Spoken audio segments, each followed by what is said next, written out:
Hello, so what is one Chinese brand or product that failed to launch here in the Netherlands due to whatever reason? And back in 2005, car manufacturer Landwind tried to release the Landwind X6 here in the Netherlands. This failed miraculously. So, initially back in 2005, the car was actually pretty well liked. Like, people said the styling was pretty good and the price compared to European models was really impressive. Like, it was like so much cheaper compared to the competition. However, after the German crash test results came in, it quickly became apparent that the Landwind X6 did not meet European safety standards.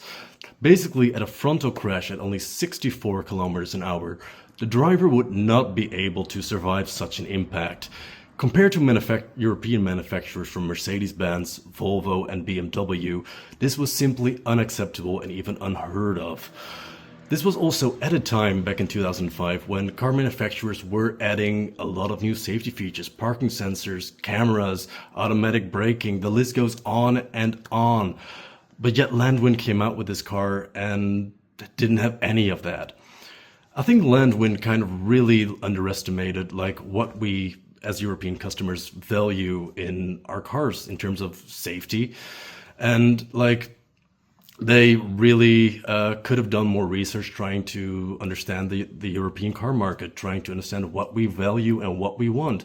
They could have even made some changes to the car itself, adding additional airbags, putting bigger bumpers on it, or just slightly adjust the car for our European tastes to make sure we would feel safe driving one. But instead, they really didn't do any of that. In the Netherlands, we really do value our safety, and not only with cars, but like in general. And European cars, even the smallest ones like a Fiat Panda or something along those lines, are really carefully constructed to meet all safety regulations and like not have something like this happen. And we would never ever allow something like this to happen in such a state. However, Chinese cars have come a long way with examples like BYD, Zeekr, and Xpeng, and they are showing now that Chinese car manufacturers are capable of doing great things. And Landwind just came along a little bit too early, and they did not want to adapt to our European expectations.